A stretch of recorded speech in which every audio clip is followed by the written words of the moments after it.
এই গেল বিষয়। তাহলে 52.5 তোলা রূপা পরিমাণ সম্পদ যদি আপনার কাছে থাকে তাহলে আপনি কি দিবেন? যাকাত দিবেন। এটা হলো লো কোয়ালিটি, যাতে গরিবরা সবাই কম বেশি কি পায়। যাকাত কেন দিবেন? এই জন্যই দিবেন যে যাকাতটার দ্বারা আপনি এবং আপনার সম্পদ কি হবে? পবিত্র হবে, গরিব মানুষ স্বাবলম্বী হবে। যাকাতের অনেক মাসআলা, এটা 1-1.5 ঘন্টা আধা ঘন্টায় বলার সময় না। অনেক ক্রিটিক্যাল মাসআলা যাকাতের। অনেকেই দোকান নিছেন, সিকিউরিটির টাকা দিচ্ছেন 3 লাখ, এখনো জানেন না এ টাকার মালিক আপনি না যার দোকান ভাড়া নিছেন জায়গার মালিক সে, আপনি এখনো জানেন না। কথা ঠিক না? একটা দোকান নিছেন 1 লাখ টাকা সিকিউরিটি, এই সিকিউরিটির টাকা কার? যে দোকান নিছে তার, না যার দোকান নিছে সে? কে? এটার যাকাত কিন্তু আমরা দেই না। দেই না। আসলে জানি তো না যেটা মালিক আমি নাকি আমি যাকে দিলাম সে। কথাটা বোঝেননি? আর যে নেয় সেও জানে না আমি কিভাবে নিলাম। সে নিতে পারলেই মনে হয় যে সে খুশি। আছে না নাই? এই জন্য এই জিনিসগুলো আগে জানা দরকার। একটা হলো আমানত, আর একটা হলো অ্যাডভান্স। দুইটা শব্দ ভালো করে বোঝেন কি বলছি। একটা আমানত, আর একটা হলো কি, আপনি দোকান নিছেন, এখানে দোকানদার ভাই আছেন না? বোঝার জন্য একজনকে দিয়ে বুঝাই। ভাই আছেন না? আব্দুল মতিন ভাই আছেন। সিকিউরিটি দিছেন, কত দিছেন? 1 লক্ষ টাকা। ভাইকে দিয়ে বুঝাই। ভাই আমার অনেক মহাব্বতের মানুষ তো, ওই জন্য 1 লক্ষ টাকা সিকিউরিটি দিছে ভাই।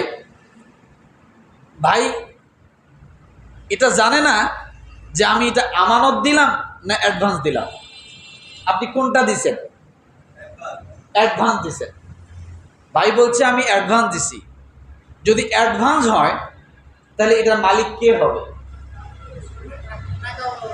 হ্যাঁ,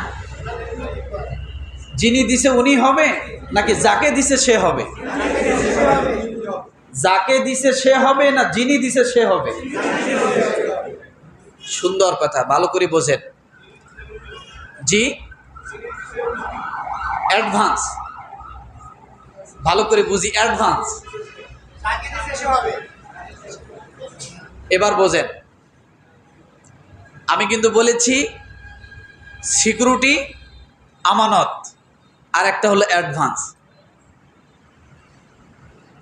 আমানত যদি দেয় আর সিকিউরিটি যদি দেয় তাহলে এটার মালিক যে দোকান নেবে সে হবে। যে দোকান নিবে সে হবে। আমি প্রথমে বলেছি আমানত। কেন? এটা আমি আপনার একটা দোকান নিলাম, আমি যাতে পলায় টলায় না যাই এই জন্য আমি কি,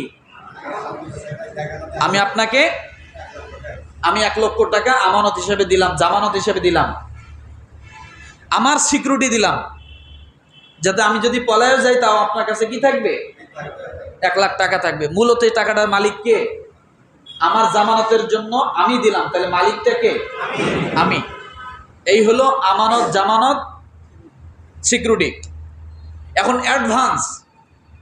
অ্যাডভান্স যদি কেউ নেয় তাহলে যিনি নিবে সে হবে মালিক, অর্থাৎ দোকান মালিক সে হবে কি অ্যাডভান্সের মালিক।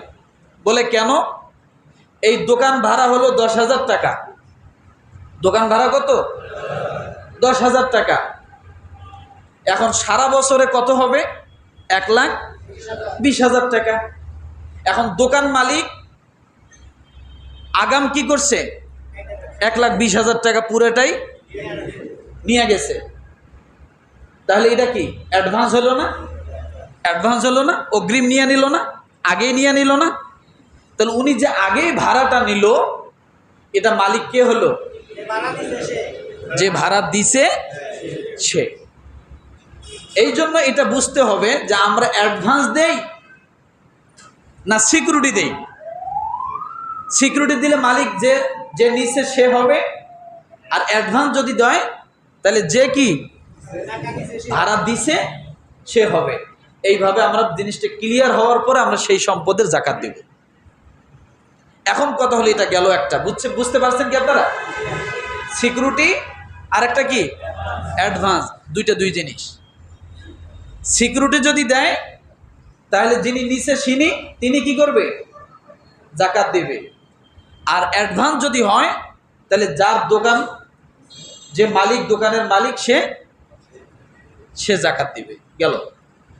ব্যবসা করতেছেন, একজনের সাথে লেনদেন আছে, এমন কিছু অলস টাকা পড়ে রয়েছে আপনাকে আর দেয় না। ধরুন 50,000 টাকা একজনে মাইরে খেয়ে চলে গেছে, আছে না নেই? আছে না? একজনের কাছে 5, 2 বছর 3 বছর টাকা দিচ্ছে না, এই টাকার জাকাত কি হবে? এখানে দুইটা পদ্ধতি। একটা হলো ওই টাকাটা হিসাব করে এই টাকার সাথে মিল করে জাকাত দেওয়া, আরেকটা হলো যতদিন পর্যন্ত ওই টাকাটা আপনার হাতে উপস্থিত হয়নি ততদিন পর্যন্ত ওই টাকার অপেক্ষায় থাকা, ওই টাকার জাকাত না দেওয়া। যখন পাবেন পিছনের গুলো হিসাব করে একবারে জাকাত দেওয়া। এরকম আছে না যে 50,000 টাকা নিয়ে চলে গেছে, দিচ্ছেন, কিন্তু আপনি এখনো জানেন না ওই টাকা আপনি পাবেন কি পাবেন না। কথা ঠিক কি না? এরকম হয় না? যদি আপনি পান সেটার উপর জাকাত হবে, যদি আপনি না পান, যতক্ষণ না পাবেন ততক্ষণ ওটার উপর কি হবে না? জাকাত হবে না। বুঝাইতে পারছি? এখন কথা হলো, আপনার 100 গাড়ি আছে, 100 বাড়ি আছে, 100 বিঘা সম্পদ আছে, কিন্তু 100 গাড়ি ব্যবসার কাজে নিয়োজিত, ওই গাড়ির উপরে জাকাত আসবে না। 100 বাড়ি আছে, ওই বাড়ির উপরে জাকাত আসবে না, ওই বাড়ির ইনকামের উপর জাকাত আসবে। আপনার 100 গাড়ি আছে, গাড়ির উপরে জাকাত আসবে না, গাড়ির ইনকামের উপর জাকাত আসবে। আপনার একটা ফ্যাক্টরি আছে, ফ্যাক্টরি বিল্ডিংয়ের উপর জাকাত আসবে না, ফ্যাক্টরি কাঁচামালের উপর জাকাত আসবে না, ফ্যাক্টরির যে ব্যবসায়িক পণ্যগুলো আছে এগুলোর উপর জাকাত আসবে, মেশিনের উপর জাকাত আসবে না। কথাটা কি বুঝাইতে পারছি? আপনার 100 বিঘা সম্পদ আছে, যেটা ব্যবসায়িক উদ্দেশ্যে আপনি ক্রয় করেননি, এটার উপর জাকাত আসবে না। যদি 1 শতক জমিও আপনি ব্যবসার উদ্দেশ্যে ক্রয় করেন, ওটার উপর জাকাত আসবে। কথাটা কি বুঝাইতে পারছি? উদ্দেশ্য কি থাকতে হবে? ব্যবসা। আর যদি ব্যবসায়িক উদ্দেশ্য না থাকে তাহলে ওটার উপর কি আসবে না? জাকাত আসবে না। যদি 100 বিঘা সম্পদের মধ্যে যদি আপনার কোনো ফসল আসে, সেই ফসলের উপর কি আসবে? জাকাত আসবে। আল্লাহ তাআলা সেটাও কোরআনুল কারিমে বলে দিয়েছেন।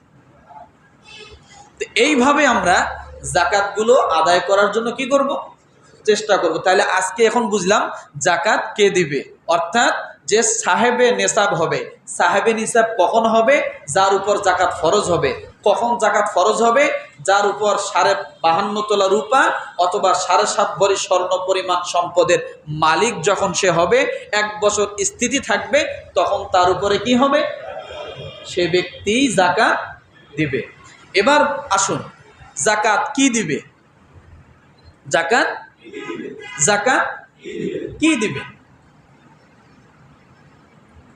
আল্লাহ পাক রব্বুল আলামিন জাকাতের কয়েকটা খাত বলে দিয়েছেন। ফসলের ক্ষেত্রে আল্লাহ জাকাত শব্দ ব্যবহার না করে ওসর শব্দ ব্যবহার করেছেন। কি ব্যবহার করেছেন? ওসর শব্দ ব্যবহার করেছেন। রব্বুল আলামিন ডাক দিয়ে বলেন,